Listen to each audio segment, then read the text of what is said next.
इतना सोचती का कोई, इतना क्यों सोचती है? अरे तुझे खाना है तो खा ले। वो नहीं बहन मुझे नहीं खाना। पड़ोसन बोली नहीं खाना तो तू जाने, तेरा काम जाने, मैं तो चली। पड़ोसन कह के अपने घर चली। वो धुंधली फिर उस हाथ में फल लेके बैठी है। और कुछ समय बाद ही महाराज उसकी एक छोटी बहन घर में आ गई। और जैसे बहन घर में आई तो महाराज बहन के घर में आते ही वो धुंधली बड़ी प्रसन्न हुई। आपस में एक दूसरे को मिला है और मिलकर के दोनों बैठ गए। थोड़ी घर के विषय में चर्चाएं प्रारंभ हो गई, लेकिन उस बहन की नजर उस फल पे पड़ गई।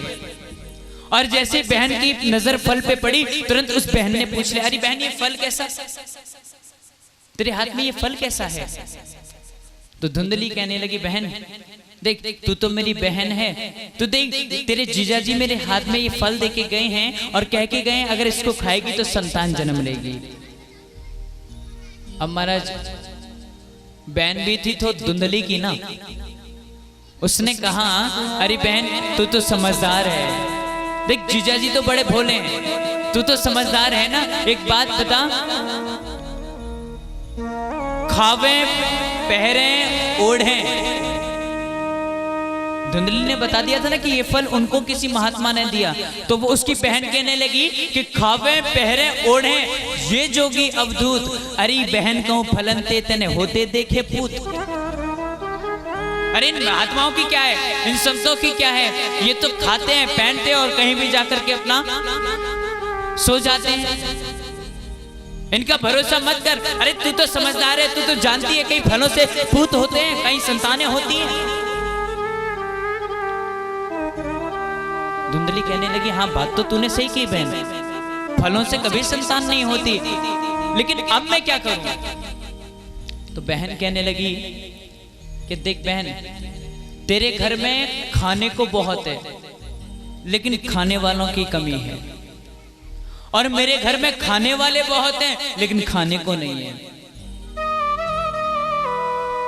तो एक काम कर, देख कुछ समय पश्चात मेरे कोई संतान जन्म लेगी, और जैसे मेरे कोई संतान जन्म लेगी तो उस संतान को लाके मैं तुझे दे दूंगी, तुझे सौंप दूंगी, उसके बदले में कुछ पैसे कुछ धन मुझे दे देना। आज दोनों ने बात फाइनल कर ली, डील फिक्स हो गई। महाराज समय बीतता गया और जैसे जैसे समय गुजरता गया महाराज इधर ये धुंधली जो है ये बहाने बनाने लगी, क्योंकि पंडित जी बड़े भोले वाले हैं, बहुत सरल स्वभाव के हैं। तो पंडित जी को कहने लगी महाराज मुझे ऐसा लगता है जैसे मेरे गर्भ में कोई संतान है, मुझे ऐसा लगता है जैसे मेरे गर्भ में कुछ चल रहा है, कोई चल रहा है, कुछ घूम रहा है। तो महाराज इस प्रकार से पंडित जी को बहकाने लगी। और महाराज दिन पे दिन समय गुजरता गया। धुंधली ने अपने पेट पर, अपने उदर पर कपड़ा लपेटना प्रारंभ कर दिया। कपड़ा लपेटने लगी, जाकर के बिस्तर पर शयन कर लिया। जैसे पंडित जी आते तो लेटी हुई मिलती, चादर ओढ़े। बोले क्या हुआ? बोले मुझे कष्ट हो रहा है, मुझे पीड़ा हो रही है।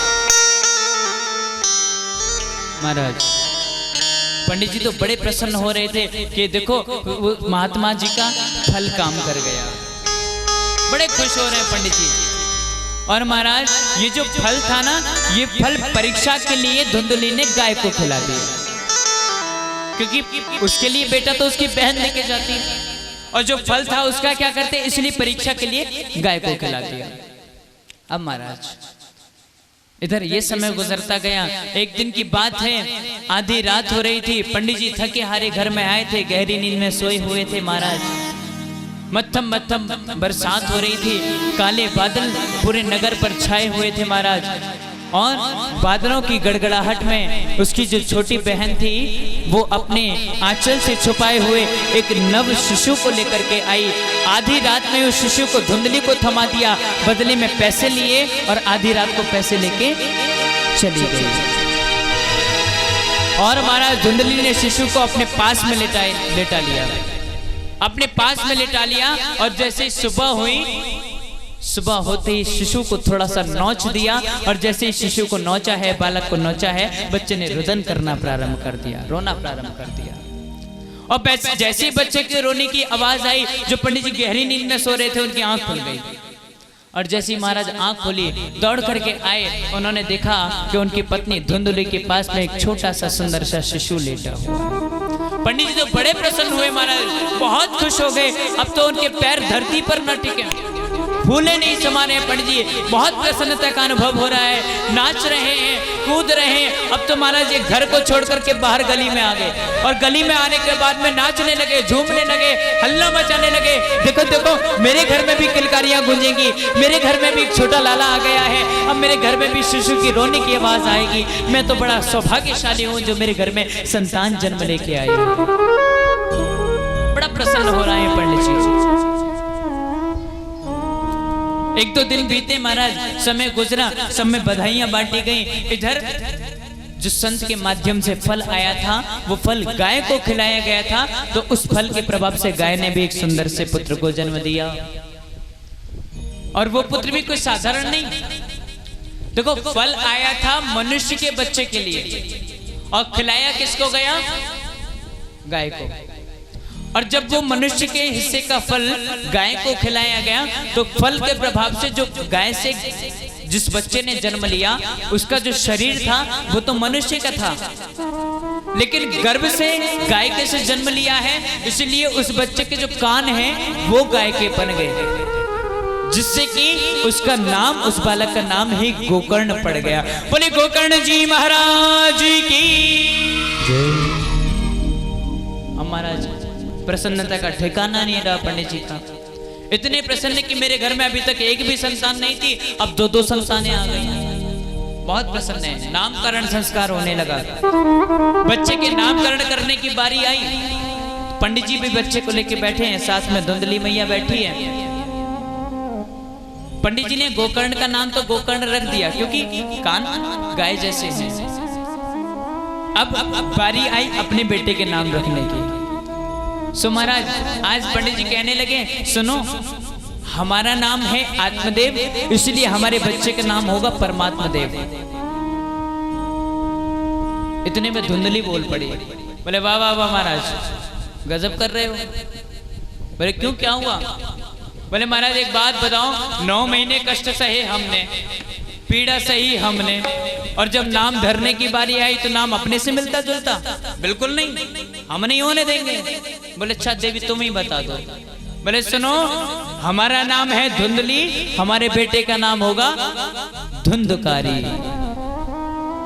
अब महाराज धुंधकारी नाम से विख्यात हो गए उनके पुत्र। अब देखो, दोनों जो संतानें हैं ना, दोनों का यथा नाम तथा गुण है। जैसे गोकर्ण जी का नाम गोकर्ण है, तो वो भगवान में रुचि रखते हैं, वो धर्म में रुचि रखते हैं, भगवान पर विश्वास करते हैं। लेकिन ये नाम है धुंधकारी, तो महाराज जैसा नाम धुंधकारी वैसा काम भी धुंधकारी। लोगों को परेशान करना, लोगों को कष्ट पहुंचाना, लोगों को पीड़ा देना, ये उसका काम बना। अब बना कैसे पता है? बच्चे की बिगड़ने की जब शुरुआत होती है तो सबसे पहली छूट उसको मां की तरफ से मिलती है। मैया बुरा मत मानना, जो वास्तविकता है वो सुन लो। अब बच्चा जब खेलने के लिए जाता है ना, तो वो खेलता है वो, हाँ, और जब ये खेलने पे आ जाए तो मैयाओं को चाहिए उसको डांटे, फटकारे, रोके, लेकिन अरे नहीं, बालक के खेल के आने तो उसको खेलेगा, हाँ कोई बात नहीं। जैसे संसार में कोई और खेल खेलने को बचे ही नहीं है ना। फिर वो बारी आ जाती है, वो इतने इतने से फोटो, पता है ना आप क्या चलता है, हमारे यहाँ तो होता है ना, होता परीक्षित जी, और छोटे छोटे से फोटो, और बच्चे एक साथ बैठ जाते हैं, फिर वो ये ले और वो ले और ये ले और वो ले, हाँ छूट मिल गई। अब स्कूल पढ़ने भेज दिया कुंवर साहब को। स्कूल पढ़ने गए तो स्कूल में जाके कक्षा में बैठ गए, लाइन में बैठ गए, बराबर में कोई और महापुरुष बैठे थे, कोई देखा कि नहीं आ रहा है तो बराबर वाले झोले में हाथ डाल दिया। जो भी टटोला पल्ले पड़ा, पेंसिल, रबड़, कटर जो भी मिला खींच लिया, और खींच के हाँ अब जब घर में आए तो बड़े खुश होकर मम्मी को बता रहे, मम्मी देखो। अब मम्मी बड़ी खुश, हाँ बेटा शाबाश। ऐसा ही होता है? नहीं होता। अगर देखो इसी स्थान पर अगर पिता उसको डांटने लग जाए ना, फटकारने लग जाए, क्यों भी चोरी करता है, अकल नहीं है तुझे, तुझे यही सिखाया है मैंने, तुरंत मम्मी पीछे से बोल पड़ती है, अजी तुम तो चुप ही रहो, छोटा ही तो है अभी, बड़ा है कि सब सीख जाएगा, है ना। तो अधिक हाथ मैया का होता है उसमें, बच्चे के बिगड़ने में। और याद रखना, जो छोटे बचपन पर जो बच्चे फोटो खेल सकते हैं वो बड़े होकर के ताश भी खेल सकते हैं, कोई बड़ी बात नहीं है। यही विषय हुआ उनके साथ। अच्छा, अधिकांश देखने में यह आता है महाराज कि जो इकलौते होते हैं ना, जो अकेले होते हैं, उनके बिगड़ने की आशंका ज्यादा रहती है, क्योंकि उनको सहारा इस बात से मिलता है अकेला ही तो है, सब कुछ इसी का तो है, कोई बात नहीं। वो बेचारा जैसे तैसे जीवन में कुछ कर पाता तो वैसे नहीं कर पाएगा। महाराज धुंधकारी भी बड़े होने लगे, अकेले हैं मैया के, सो मैया खूब लाड करती, खूब प्यार करती, खूब दुलार करती। अब महाराज इनकी तो कार्यशैली बिगड़ती चली गई। एक बार की बात है, काम ऐसे होने लगे कि अगर एक मैया पड़ोस में कोई अपने लाला को पलना झुला रही है और किसी काम से वो अंदर चली गई, तो महाराज गए, उस बालक को पलने से उठाया और कहीं ले जा करके छोड़ा। अब मैया घर से निकल के आई, पलने में देखा कि लाला ही नहीं। अब लाला को ढूंढती घूमे और महाराज जी एक कोने में खड़े खड़े दांत फाड़ रहे हैं, खिलखिला रहे हैं, हंस रहे हैं, उन्हें आनंद मिल रहा है इस बात से। एक बार का विषय तो ये हुआ महाराज कि एक बुजुर्ग अपनी राह को, अपनी रास्ता को पार कर रहे थे, रास्ते में एक खड्डा था, उनके साथ में एक डंडी थी जिसके सहारे रास्ता पार कर रहे थे। सो महाराज आज डंडे के सहारे जब रास्ता पार कर रहे थे, पीछे से धुंधकारी जी देख रहे थे। धुंधकारी ने देखा बाबा रास्ता पार कर रहे हैं, कुछ आनंद लिया जाए, कुछ आनंद किया जाए। सो महाराज आज बाबा के पास दौड़ के गए और बाबा से कहने लगे, बाबा बाबा मैं आपको रास्ता पार कर रहा हूं। बाबा ने कहा चलो बेटा मुझे रास्ता पार करा। बोले अच्छा अपना हाथ मुझे पकड़ाओ। अब देखो बाबा अगर भैया का हाथ पकड़ते तो विषय अलग था, क्योंकि जब तक बाबा ना छोड़ते तब तक भैया का हाथ अलग नहीं हो सकता था। धुंधकारी ने चालाकी दिखाई। धुंधकारी ने बाबा से कहा बाबा अपना हाथ मुझे पकड़ाओ, और बाबा का हाथ पकड़ के रास्ता पार कराने लगे। और जैसे वो रास्ते के बीच वाला खड्डा आया, उसके पास जैसे ही बाबा पहुंचे तो महाराज बाबा का हाथ छोड़ा, बाबा के पीछे गए और ऐसे जोर से धक्का लगाया कि बाबा की रास्ता पार बाद में होती बात, बाबा पहले बीच रास्ते के गड्ढे में गिर गए। तो ऐसे ऐसे काम धुंधकारी करने लगे। जैसे जैसे बड़े होते गए वैसे वैसे चोरी करना, डकैती डालना इनका पेशा बनता गया। और अब तो महाराज मदिरा पीने लगे, शराब पीने लगे, मांस खाने लगे। महाराज पंडित जी जब भी नाराज होने का प्रयास करते, जब भी क्रोध में आने का प्रयास करते, धुंधली मैया पहले उनको दबा देती। बोले आप रहने दो, अकेले ही तो है, सब संभल जाएगा। आज महाराज एक दिन पंडित जी शाम को अपने घर लौट करके आए, उन्होंने आके देखा कि घर में शराब की बोतलें पड़ी हैं, घर में मांस के टुकड़े पड़े हैं। और महाराज ये देखते ही पंडित जी को बड़ा क्रोध आ गया, गुस्सा आ गया, और गुस्से में आकर चिल्लाने लगे, क्यों बे तूने ये क्या किया? तू इतना बिगड़ गया है कि मेरे स्वर्ग जैसे घर को तूने नरक का अड्डा बना के रख दिया। मेरे घर में जहां सुबह शाम मंत्रोच्चारण होते थे, जहां सुबह शाम भगवान का दीपक जला करता था, उसी घर के आंगन में आज मांस के टुकड़े पड़े हैं, उसी घर के आंगन में आज शराब की बोतलें पड़ी हैं। तुझे अकल नहीं है क्या? यही संस्कार दिए मैंने तुझे। पंडित जी नाराज होने का प्रयास करते, मैया पीछे से आती, रहने दो छोटा बच्चा है, सब सीख जाएगा, सब समझ जाएगा। अब महाराज मैया से पैसे लेकर जाने लगा, और मैया से पैसे लेकर जाने लगा, जुए में हारने लगा। और जुए में जब हारने लगा महाराज, तो हार करके वापस आता मैया के पास, मैया पैसे दे। मैया और दे देती, जाता जुए में फिर हारा था। और मैया ये सोच के देती कि सब कुछ इसी का है।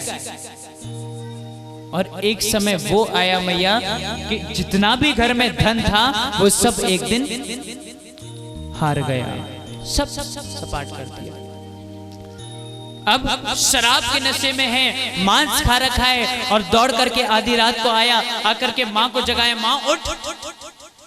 धुंधली ने पूछा क्या बात है? बोले ला मुझे पैसे दे। धुंधली ने कहा बेटा जितना था सब तो तू जुए में हार गया, अब बचा ही क्या है? बोले अच्छा कुछ नहीं बचा, तो तेरे गले में तेरे आभूषण जितने पड़े हैं सब निकाल। धुंधली ने मना किया नहीं बेटा ये मेरा मंगलसूत्र है, ये मेरे पति के मेरे सुहाग की निशानी, मैं इसको नहीं दूंगी। महाराज उसने कुछ नहीं सुना, गले में हाथ डाला, जितना आभूषण था सब खींच लिया और खींच करके ले जाकर के बाजार में बेच दिया। पैसे मिले, जुए में फिर हार गए। फिर दौड़ करके आया, माँ से कहने लगा माँ अब धन दे, अब पैसा दे। माँ ने कहा बेटा घर में पैसा नहीं बचा, घर में आभूषण नहीं बचे, अब बचा भी तो क्या है, अब क्या जुए में हार के आएगा? बोले अच्छा तू नहीं देगी? बोले नहीं दूंगी। सो महाराज दौड़ करके रसोई में गया, रसोई में जितने बर्तन थे एक बोरे में सारे बर्तनों को भरा है, बाजार में ले गया, सबको बेच दिया, पैसे मिले, जुआ खेल के सब हार गया, सब कुछ हार गया महाराज। और हारने के बाद में एक समय फिर लौट करके आया, बोले माँ अब बता तूने धन और कहां छुपा रखा है, अब बता पैसा और कहां छुपा रखा है? माँ ने कहा बेटा जितना था सब तू ले गया, अब मेरे पास कुछ भी नहीं है।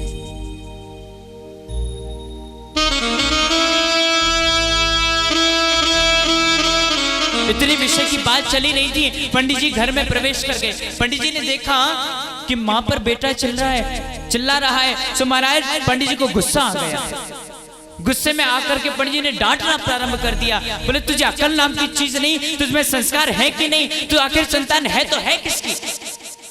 तुझमें ऐसे संस्कार मैंने नहीं डाले, ऐसा खून मेरा नहीं हो सकता, तू जो कर रहा है ये अच्छा नहीं है। धुंधकारी का सीधा सा जवाब था कि आप चुप रहिए, आप बुढ़ापे में आ गए, आपकी बुद्धि सठी आ गई है, चले जाइए यहाँ से। बच्चे की ये फटकार सुन करके आज आत्मदेव पंडित पर रहा नहीं गया, ब्राह्मण पर रुका नहीं गया महाराज, आज सीधा जंगल में गया है, जंगल के अंदर जाकर के बैठ गया, रोने लगा। लेकिन एक मोह होता है ना, एक जो मोह होता है, ममता होती है, वो व्यक्ति को खींची लाती है। कुछ भी ना चाहते हुए पंडित जी एक बार फिर से घर में आके वापस रहने लगे। एक दिन की बात है, आधी रात में बैठे बैठे पंडित जी अपने घर के आंगन में बैठे बैठे रो रहे थे महाराज। तो गोकर्ण जी महाराज कहीं से आए, उन्होंने देख लिया कि पिताजी रो रहे हैं। जब पिताजी को रोते हुए देखा तो महाराज पिता से पूछा पिताजी आप रोते क्यों हो, क्यों रोते हैं? सो महाराज आज पंडित जी ने बताया बेटा तुम्हारा जो भाई है ना ये पाप करने लगा है, ये मदिरा पान करने लगा है, शराब पीने लगा है, मांस खाने लगा है और तो और तुम्हारी माँ को मारने लगा है। गोकर्ण जी कहने लगे कि पिताजी आप कहते क्या है, ये आपका बेटा? अरे आपकी संतान कहां से हो गई, आपकी बेटा कहां से हो गया, और आपका है भी तो क्या है इस संसार में?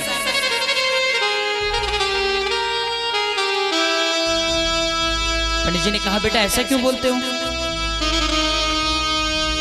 गोकर्ण जी महाराज ने पंडित जी को पास में बिठा लिया और बिठा करके बताने लगे पिताजी इस संसार में कोई किसी का नहीं है, कोई किसी का नहीं है साहब। देहे सीमाम सुरुधिरे भिमतिन त्यजत्वम। आप जरा ध्यान देना, इस संसार में कोई भी रिश्ता ऐसा नहीं है जो आपका अपना हो, चाहे वो माता पिता का हो, चाहे वो बाप बेटे का हो, चाहे वो भाई बहन का हो, या वो पति पत्नी का हो, कोई भी रिश्ता ऐसा नहीं है जो आपका अपना हो। और जो आपका अपना है, अगर आप मानते हैं कि आपका अपना है, तो वो क्यों आपके साथ नहीं जाता? क्योंकि आपके साथ आपकी अपनी चीज जाती है ना, क्यों आपका रिश्ता आपके साथ नहीं जाता? अच्छा हम ये मान लेते हैं रिश्ते अपने नहीं तो अपने शरीर के अंग तो अपने हैं। तो गोकर्ण जी महाराज कहने लगे, सुनो महाराज, सुनो पिताजी, अंग भी कोई अपना नहीं। बोले कैसे? अगर आप कहते हो कि ये हाथ आपका अपना है, ये हाथ तुम्हारा है, तो एक दिन ये हाथ टूट क्यों जाता है? आप कहते हो ये पैर तुम्हारा है, तो एक दिन ये पैर लंगड़ा कैसे हो जाता है? आप कहते हो ये आंख तुम्हारी है, तो आंख की रोशनी कम कैसे हो जाती है? लोग अंधे कैसे हो जाते हैं? कैसे हैं आपके? कैसे माने ये आपके अपने हैं? और याद रखना, जो आपके अपने हैं वो ही आपके साथ जाते हैं। और व्यक्ति के साथ क्या जाता है? व्यक्ति के साथ उसके द्वारा किए हुए कर्म साथ जाते हैं। चाहे वो अच्छा करे या बुरा करे, वो उसके साथ जाता है और उसको भुगतना पड़ता है। और ऐसा शास्त्र कहते हैं महाराज, अवश्यमेव भोक्तव्यम कृतम कर्म शुभाशुभम। व्यक्ति को अपने द्वारा किए हुए कर्म भुगतने पड़ते हैं, चाहे वो कर्म शुभ हो या अशुभ हो, सब भुगतना पड़ता है। आज ऐसा सुंदर उपदेश गोकर्ण जी ने पिता को किया। पिताजी ने उपदेश को सुना। उपदेश को सुनते ही महाराज घर के आंगन से उठे, सीधा जंगल में गए और जंगल में जाकर के भागवत जी के 10वें स्कंद का पाठ करते करते अपने शरीर का परित्याग कर दिया और भगवान के श्री धाम में स्थान को प्राप्त कर लिया। बोली भक्तवत्सल भगवान की जय। घर में माँ अकेली बची। माँ ने बार बार रोते रोते मना किया, नहीं बेटा मेरे पास कुछ नहीं बचा है, मेरे पास एक अन्न का दाना तक नहीं, कुछ भी नहीं है मेरे पास। आज उस धुंधकारी ने चूल्हे से जलती हुई गर्म सी लकड़ी निकाली है और जलती हुई लकड़ी को आज माँ के ऊपर उछाल दिया और कहने लगा, माँ या तो तू मुझे पैसा देगी या मुझसे मार खाएगी। ये शब्द जैसे उस माँ ने सुने हैं महाराज, ये शब्द सुनते ही माँ से रुका नहीं गया है, रोने लगी है। अपने तकिए में मुंह गाड़ करके उसने तकिए को भिगो दिया। नींद नहीं आ रही है रात को, आधी रात को उठ करके निकल पड़ी है घर से बाहर। घर से कुछ दूरी पर एक कुआं था, कुएं में जाके छलांग लगा दी और अपनी देह को त्याग दिया। पिता भी नहीं बचे, माँ भी नहीं बची, घर में बचा तो केवल उसका भाई गोकर्ण। गोकर्ण जी ने सोचा माँ भी चली गई, पिताजी भी चले गए, अब की बार नंबर हमारा, इसलिए कुछ उपाय किया जाए। तो महाराज उन्होंने भैया से कहा, धुंधकारी से कहा कि भैया हम जा रहे हैं तीर्थ यात्रा के लिए। धुंधकारी बोला जाओ जाओ, आपका तो वैसे भी कोई काम नहीं है। गोकर्ण जी तीर्थ यात्रा के लिए चले गए। घर में अकेला रहने लगा, 5-5 वैश्याओं को घर में लेकर के आ गया है। आज समस्त वैश्याओं को घर में पाल रहा है, चोरी करके लाता है और उनका भरण पोषण करता है। 1-2 बार पकड़ा गया, राजा की नजरों में चढ़ गया। वैश्याओं ने सोचा अगर अब की बार पकड़ा जाएगा तो इसको जरूर सजा मिलेगी, और अगर ये फंसा तो हम जरूर फंस जाएंगे। इसलिए क्या काम किया, एक दिन धुंधकारी सोया हुआ था अपने पलंग पर, 5 वैश्याएं इकट्ठी हुई हैं और समस्त वैश्याओं ने मिलकर के एक मोटे से रस्से से महाराज उस धुंधकारी को उसी के पलंग से बांध दिया। सोता हुआ धुंधकारी बांध दिया गया और आज वो 5 वैश्या मिलकर के तकिया लेकर उसके सांस को रोकना चाहती हैं, उसको मुंह पर तकिया दबा दिया। जब सांस रुकने लगी उसको पीड़ा होने लगी, और जब पीड़ा होने लगी महाराज छटपटाने लगा। अब मांस खाने वाला व्यक्ति, शराब पीने वाला व्यक्ति हरिष्ट पुष्ट, और वो कहा नाजुक स्त्रियां उनके बस से बाहर चली गई। सोचने लगी क्या करें क्या करें, ये मरेगा नहीं तो हमें छोड़ेगा नहीं।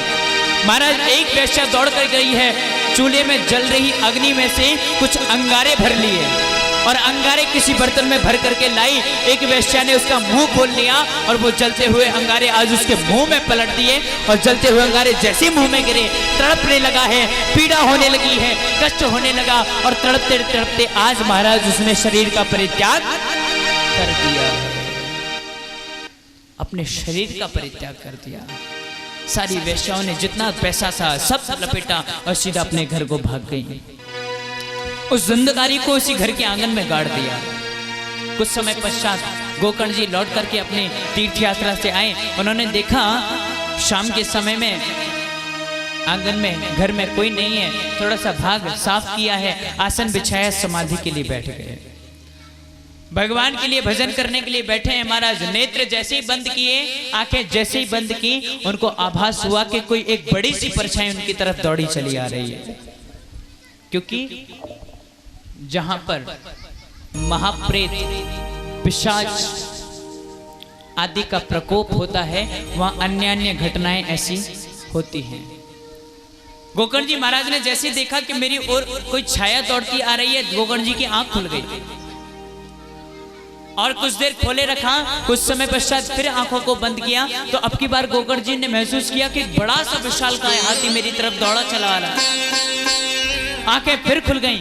कुछ समय पश्चात फिर आंखें बंद करने की कोशिश की, फिर महसूस हुआ एक बड़ा सा भैंसा उनकी तरफ दौड़ा चला आ रहा है। अब गोकर्ण जी पे रुका नहीं गया, उनसे सहन नहीं हुआ, अपने कमंडल से जल हाथ में ले लिया और जल हाथ में लेकर के उस जल को अभिमंत्रित कर लिया। हाथ में जल लेकर के आंखों को जैसे ही बंद किया तो देखा छाया जैसे ही हर बार की तरह दौड़ के आई तो जो अभिमंत्रित किया हुआ जल है वो ले जाके छाया पर पटक दिया और जैसी छाया के ऊपर वो जल पड़ा, छाया ने मनुष्य रूप धारण किया, हाथ जोड़ करके खड़ी हो गई। आज जैसे ही हाथ जोड़ करके वो छाया खड़ी हुई, सो गोकर्ण जी महाराज ने पूछा, तुम कौन हो, कहां से आए हो और यहाँ क्या कर रहे हो? हाथ जोड़ करके छाया खड़ी हो गई और कहने लगी, अहम भ्राता त्वदीयोऽस्मि धुंधकारीति नामता स्वकीयेनैव दोषेण ब्रह्मत्वं नाशितं मया। अहम भ्राता त्वदीयोऽस्मि, अरे भैया मैं तो आप ही का भाई हूँ। गोकर्ण जी ने पूछा, कौन मेरा भाई? बोले धुंधकारीति नामतः, मेरा नाम धुंधकारी है, मैं आप ही का भाई हूँ। अरे भैया तुम इस महाप्रेत योनि में क्या कर रहे हो? धुंधकारी ने कहा, भैया मेरे जो दोष थे ना, मेरी जो कमियां थी, मेरे जो पाप थे, उनके कारण मुझे महाप्रेत योनि मिल गई है और आपका भाई अगर महाप्रेत योनि में पड़ा है, इससे बड़ी धिक्कार की कोई बात नहीं। गोकर्ण जी ने समझाया, भैया तुम चिंता मत करो, सुबह होते ही मैं तुम्हारी मुक्ति का उपाय सोचूंगा। आज महाराज सुबह हुई है, गोकर्ण जी महाराज ने संध्या वंदन किया, सूर्यदेव को जल देने के लिए ऊपर छत पर चढ़े और सूर्यदेव को जल दिया है। जल देने के बाद अपनी तपोबल शक्ति से सूर्यदेव को रोक लिया और सूर्यदेव से पूछा कि हे भुवन भास्कर, महाप्रेत योनि में पड़े हुए पिशाच की मुक्ति का उपाय क्या है? जैसे पूछा सो महाराज सूर्यदेव ने कहा, श्रीमद् भागवतान मुक्ति सप्ताह वाचन करो। श्रीमद् भागवत का सप्ताह वाचन करो, इसकी मुक्ति हो जाएगी। आज महाराज गोकर्ण जी ने सब कुछ जान करके एक बड़े से विशाल स्थान पर बड़ा सुंदर सा शोभनीय मंच लगाया, सबको निमंत्रण दे दिया गया कि भागवत होने वाली है, गोकर्ण जी भागवत करेंगे। आज गोकर्ण जी महाराज ऊपर आकर के आसन पर विराजमान हो गए। समस्त गांव के लोग, समस्त स्थानीय लोग आज सामने श्रोता बन के बैठ गए हैं। एक खाली आसन बिछाया, गोकर्ण जी ने आह्वान किया, धुंधकारी मैं तुम्हारी मुक्ति के लिए सप्ताह भागवत का कर रहा हूं, आप आकर के कथा सुनो। अब देखना, धुंधकारी जो है एक छाया है, परछाई। अब जैसे वो परछाई आकर के आसन पे बैठी तो एक तेज हवा का झोंका आया, जिससे ये परछाई आसन से उड़ती चली गई। फिर बेचारा जैसे तैसे आकर के आसन पर दोबारा बैठा तो महाराज इधर से हवा का झोंका आया तो इसकी तरफ से इधर उड़ती चली गई, क्योंकि छाया है। अब जब कहीं स्थान नहीं मिला तो महाराज उसी जगह पर एक बांस का वन था, बांस का बगीचा, उसमें एक 7 गांठ का सप्त ग्रंथि का बांस था। उस बांस की सबसे अंतिम वाली गांठ में जाकर के धुंधकारी बैठ गया। गोकर्ण जी ने कथा करना प्रारंभ किया है। सूर्योदय से सूर्यास्त तक कथा चलती है। पहले दिन की कथा ने प्रारंभ किया, शाम होते ही सूर्यास्त होने को आया। गोकर्ण जी महाराज ने पहले दिन की कथा को विराम दिया, एक जोर से जय घोष किया, बोली भागवत महापुराण की जय। और जैसे ही पहला जयकारा लगा, पहले दिन की कथा ने विराम लिया, तो जिस 7 गांठ के बांस में जाकर के धुंधकारी बैठा था, उसकी पहली गांठ, पहली ग्रंथि फट गई। अगले दिन सुबह सूर्य होते ही पुनः कथा प्रारंभ हुई।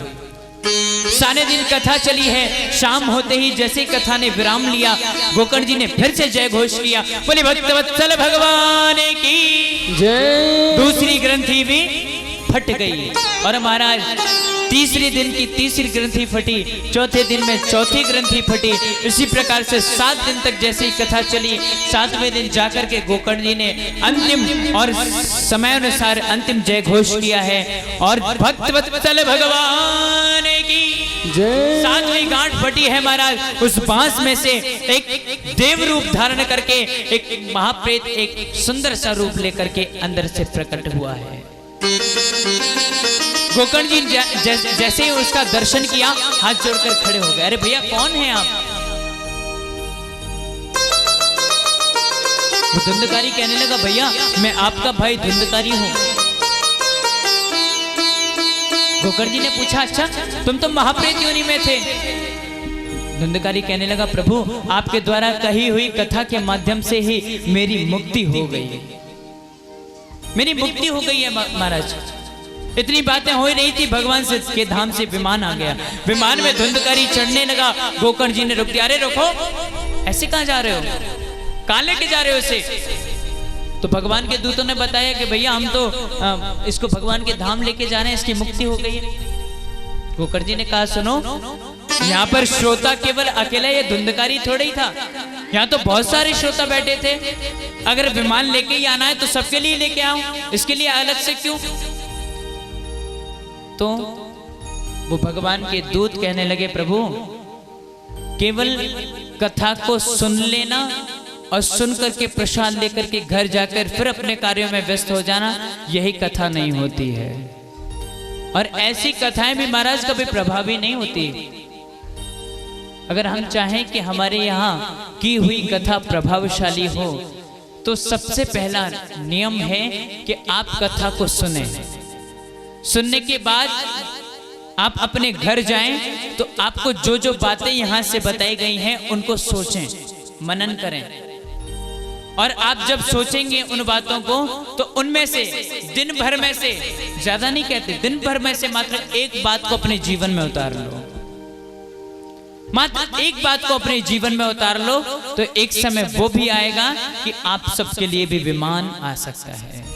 लेकिन होगा तभी जब आप पद्धति से सुनेंगे, क्योंकि श्रोता कई प्रकार के होते हैं। श्रोता की विशेषता 3 कैटेगरी बताई गई हैं। पहला श्रोता, दूसरा सरोता और तीसरा सोता। श्रोता वही होता है जो कथाओं को श्रवण करे, सुनने के बाद मनन करे और मनन करने के बाद में उसका चिंतन करे।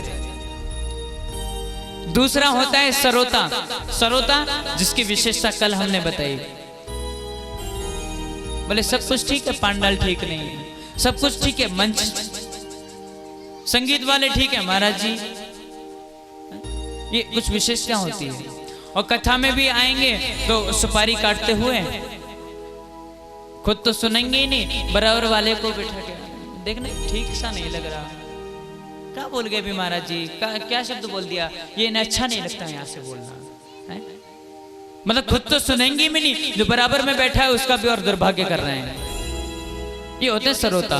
और तीसरी क्वालिटी महाराज जहाँ होती है वहां बड़ी शांति होती है। यहाँ तो तब भी थोड़ी सी चहल पहल हो रही है, देखो यहाँ तो तब भी थोड़ा सा हो रहा है, लेकिन जहाँ ये तीसरी क्वालिटी वाले सोता वाले आ जाए है, पता ही नहीं पड़ता कथा कब प्रारंभ हुई और कब समापन हो गई है। कथा शुरुआत के जयकारे से प्रारंभ होती है, जब आरती के बाद में जयकारा होता है तभी कथा विराम ले लेती है। और उनसे पूछा जाए ना, भैया कथा कैसी लगी? बोले कथा बड़ी सुंदर है महाराज आपकी, बहुत प्यारी कथा कहते हो आप। बोले अच्छा कैसे? बोले महाराज अच्छा एक स्थान पर हमारे साथ घटना घट गई। हम कथा कह रहे थे, एक मैया बड़े सुंदर रूप से बड़े सुंदर भाव से आती पंडाल में, आगे बैठ जाती, कथा खूब भाव से सुनती। और महाराज जैसे ये पाइप गड़ा हुआ है, इसी के सहारे कमर लगा के वो मैया बैठा करती। मैया थोड़ी सी बुजुर्ग थी इसलिए चश्मा लगाया करती थी। और महाराज एक विशेषता मैयाओं की बता दूं, चश्मा वालों का और घूंघट वालों का कभी कोई भरोसा नहीं होता, कब ये हो जाए और कब हाँ कोई भरोसा नहीं। और मैया वो मैया आकर के पीठ लगा करके बैठ जाया करती, बड़े भाव से कथा सुना करती। हम भी देखते हाँ मैया बड़े मन से सुन रही है। और महाराज दूसरे तीसरे दिन की कथा ने विराम लिया और हम मंच से उतर रहे थे, उतर करके जा रहे थे तो हमने अकस्मात ही वो मैया मिल गई। हमने मैया से पूछ लिया, मैया एक बात बताओ आपकी कथा कैसी लग रही है? मैया छूटते बोली, महाराज एकदम बहुत सुंदर कथा कहते हो आप, बहुत मीठी कथा कहते हो। मैंने अच्छा, मैंने पूछा कुछ समझ में भी आ रहा है या ऐसे ही? मैया ने कहा महाराज जी बहुत अच्छा समझाते हो आप, बहुत अच्छे से समझ में आ रहा है। हमने कहा चलो बहुत अच्छी बात है। हमने पूछा मैया आपको क्या समझ में आया?